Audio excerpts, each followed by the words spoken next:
Welcome to EarthX. We're here at the podcast stage with Lawrence Ford. Lawrence, welcome to EarthX. Thank you.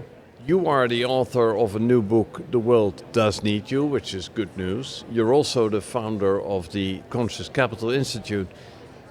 And let me start there. Sure. I understand something about consciousness, not too much. I think I'm not alone there. I do understand a little bit more about capitalism. That is about profit maximization, shareholder value. And now you want me to understand that that needs to be together. Conscious capitalism? Help me out. Well, I think the fact that we have to ask that question sometimes is our biggest challenge in the world, right? Because I know you well enough already. I know that you do understand. But the fact that a lot of people really don't understand why those come together. I've been doing this for many, many, many years. And I kind of kid around. It's like, a whole bunch of years ago, I was really weird. Now I'm just kind of weird. But I think the universe is... Yeah. You're optimistic here. Okay. So, point well taken. We'll let the listeners figure that out later. Yeah. So, look, it's very practical. Two things that don't go together. Actually, I use three things. So, consciousness, capital, and technology. Why those things? Really practical for me, Jurriaan. It's because if we feel like our human species are not necessarily on the right trajectory, wouldn't we want to use our most powerful tools to make a change? Mm-hmm. So consciousness, which can be, for some people, a little bit ethereal when they hear about it, to me is very practical. I mean, it's everything that happens before we manifest it out into the world. All of our thoughts, our feelings, what our old traumas are that might be putting masks onto things and exhibiting things in the world in unhealthy ways, unresolved trauma. Maybe it's things that are coming out in the world that are more greed-orientated, things that are not necessarily serving people, or maybe consciousness of higher abilities. But the point is, whatever our consciousness is, individually and collectively, is what we manifest out in the world. So we might want to deal with that one. So, but it seems also, if we bring that down to a practical level, that at some point in time, not that long ago, it was not strange for a big corporation to do things in society, to take care of society, to build the football stadium, or to organize things for people in the community. And now it seems that all those corporations are basically serving their shareholders, and we are sort of we can watch what they do, but we can't participate. They don't take care of us. So why did that change? Well, I don't think. Well, I got a lot of thoughts on that, but one is more from a humanistic, psychological point of view, which I'll talk about in a minute. But the other one is even more practical. When we're looking at problems in the world, it can be very complicated, but really all we have to do is follow the incentives, right? Mm-hmm. So what are the structures of corporations? Think about the corporal bodies. They're actually their own entity, which has displaced them from humanity a little bit. Yeah. And all the incentives of a company is to make the highest amount of profits in the shortest amount of time. Yeah. And when you talk about the people who are in power, they get paid typically quarterly bonuses and all their stock options.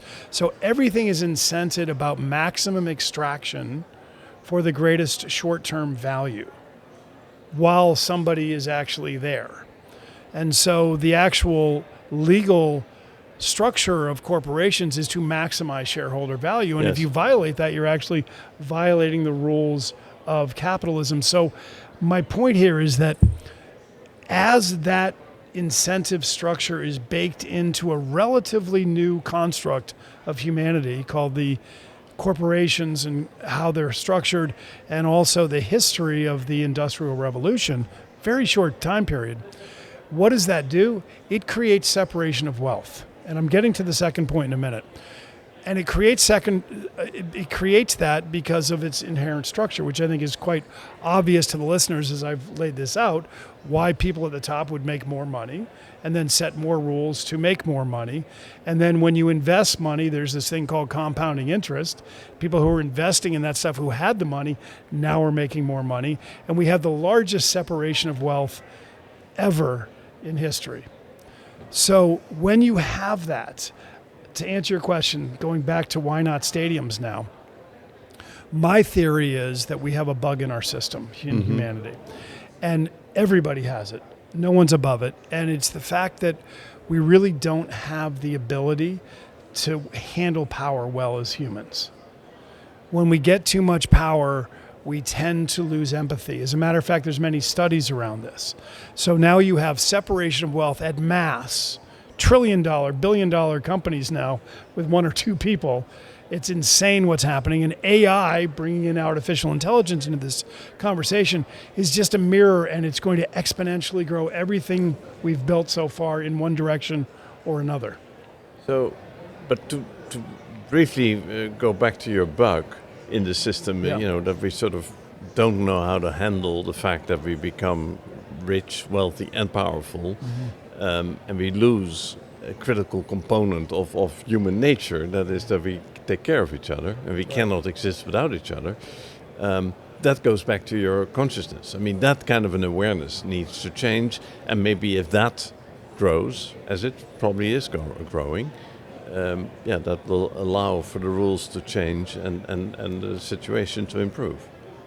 Perhaps, and AI is coming in as a great teacher because it is accelerating way beyond. When we think about the level of growth, humans, we can only think linearly. That's the way we've been trained. We're domesticated into linear thinking, which is why, for many years as an investment advisor, I was teaching 35 years ago people about compound interest and why you got to start now so it can build up. And, the rule of 72 and all those sort of things. Then you took on Moore's Law, which was technology, right, that started doubling compute power every couple of years, which is a major, major thing for us. Now you've got artificial intelligence. And artificial intelligence is compounding and doubling every 2 to 3 months, which is why we're seeing such an incredible challenge and opportunity in our world. Let's go back to consciousness.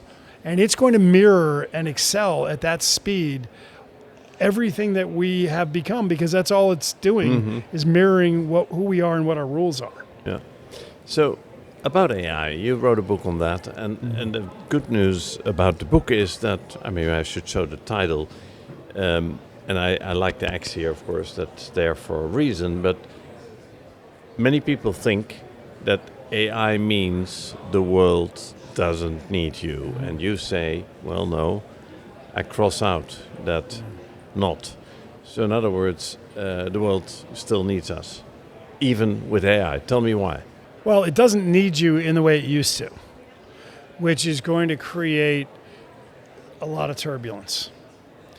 So let me first explain that the way I see life, Jurriaan, is that we all go through, if we've been around the block long enough, we all go through what I call a third season. I think the technical term is where we get our asses kicked in life. And those are the lessons. Typically, when we look back and we've been aware and awake of those times, those are the lessons that are often most meaningful to us. And I'll even take it another layer, that I believe deeply in my experience in working not only with the biggest project of all right here, but with hundreds and hundreds of people through transition and crisis, that they are also designed gifts in life. They come to us for a reason, and those are gifts that help us make us become stronger with our own purpose in life. So what does that have to do with the world doesn't need you? We are all moving into a collective third season. We have hundreds of millions of jobs that are going to be lost or displaced over the next 3 years or so.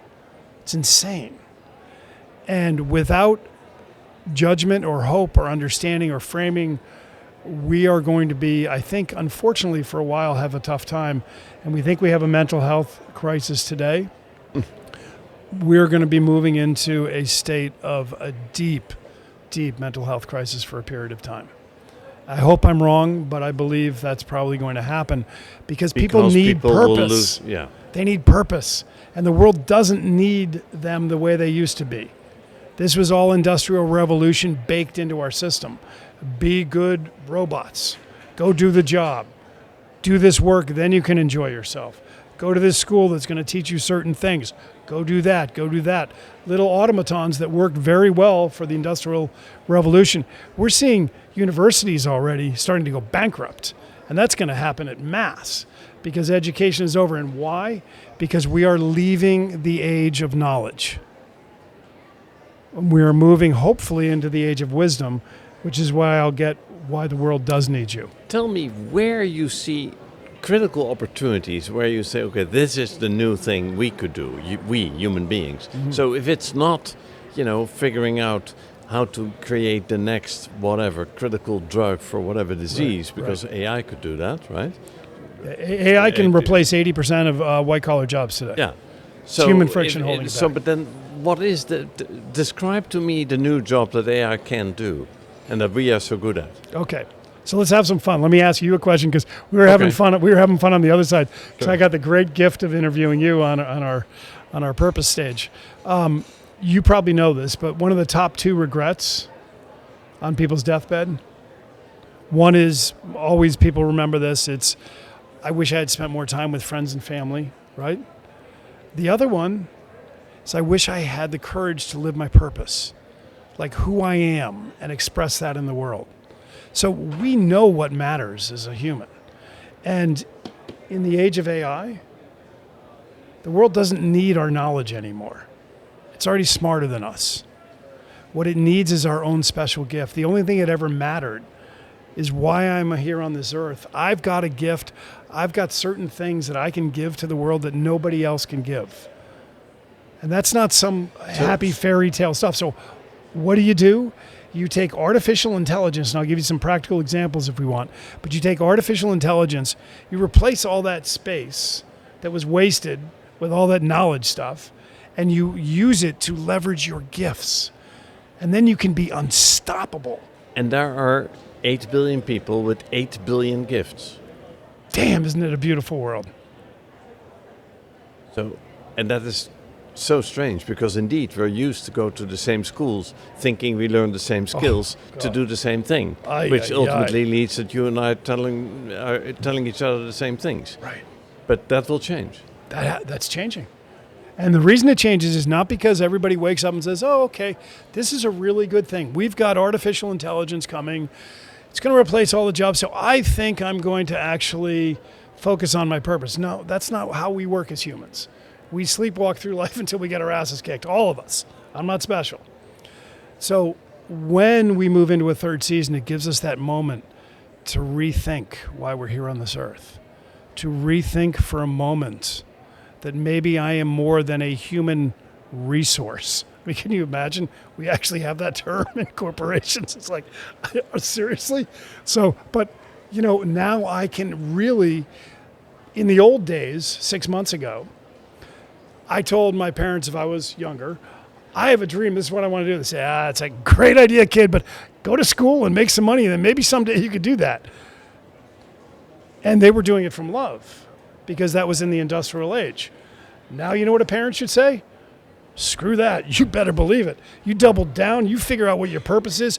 Find out what lights you up and learn about AI because all of that other stuff that gave you the block from being an entrepreneur to go live that purpose it's an even playing field.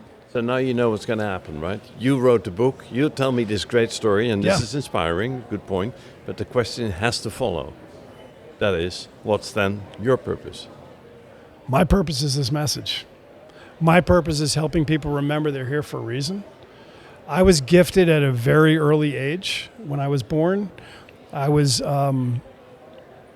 had a challenge at the beginning of my life, and let's just say I was very close to death at about 6 months old. I was abused and left pretty much, and I was adopted by wonderful, beautiful parents. I love them dearly. They're now in the ether, but mom and dad, we were awesome, and my sister's amazing. So I've been very, very blessed through my life. But my early lesson of remembering back then that I'm here for a reason has been a special gift for me through that 3rd season.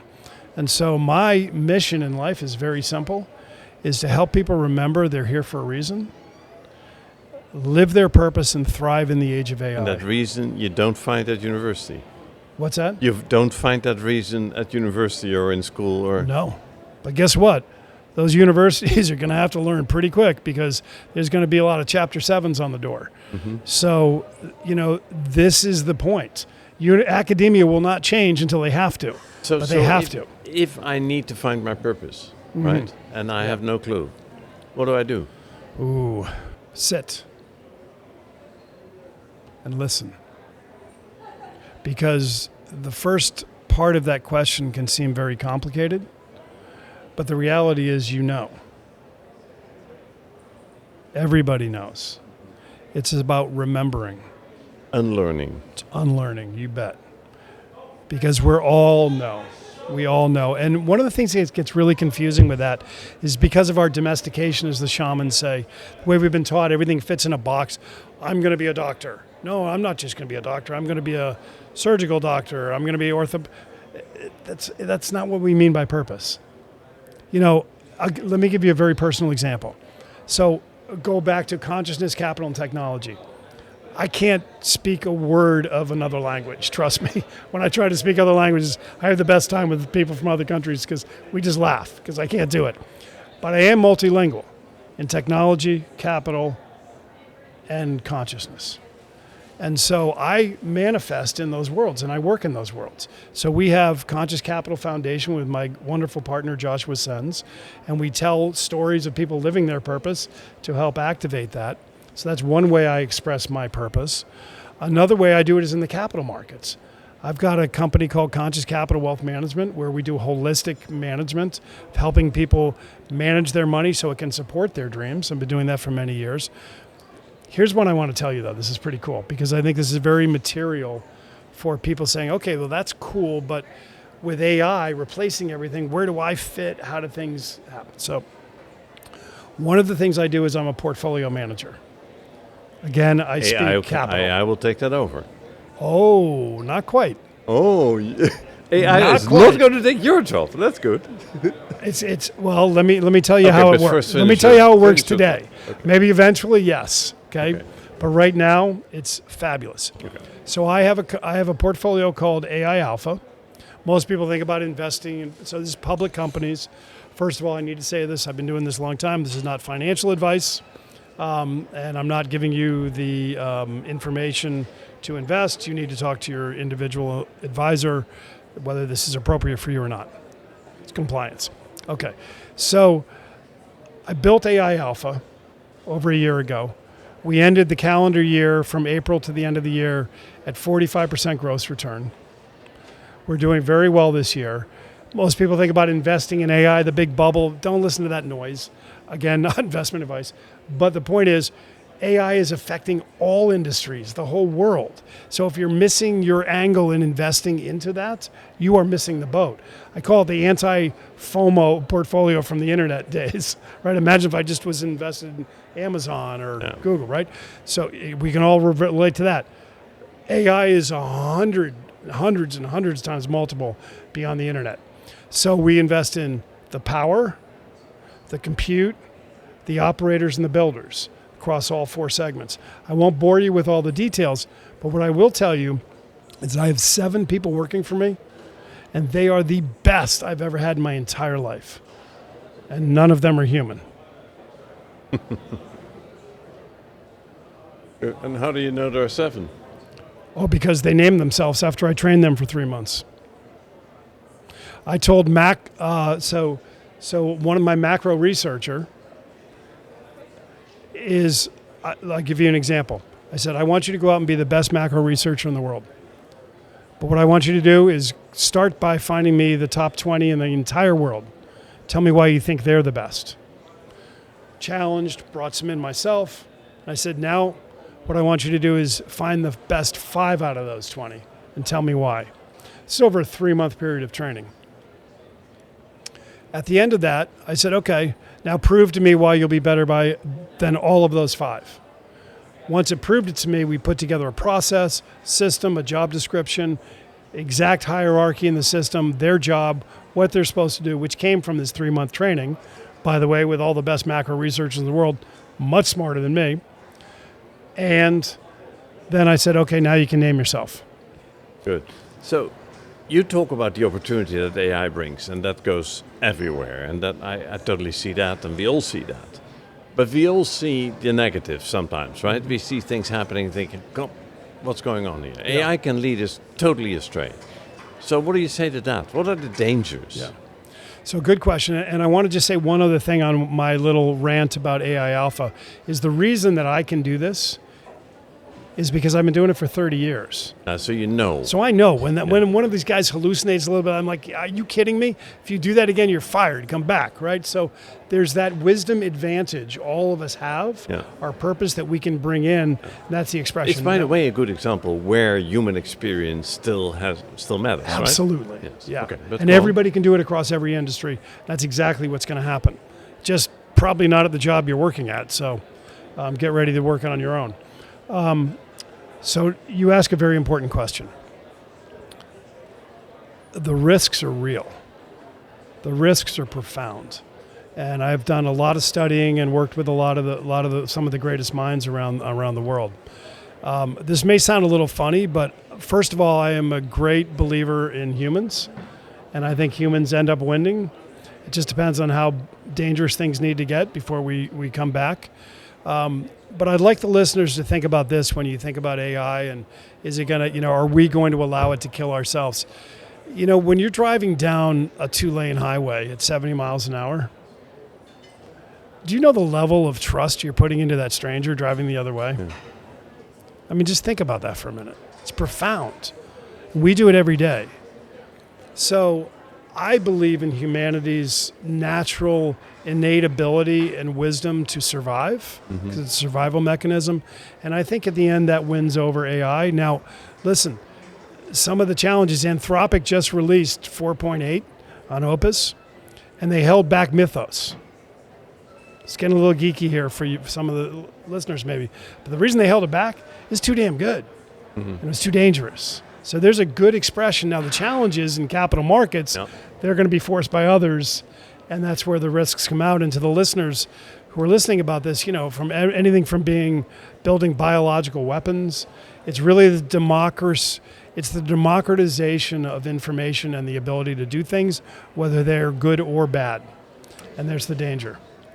So we have another 20 seconds to go.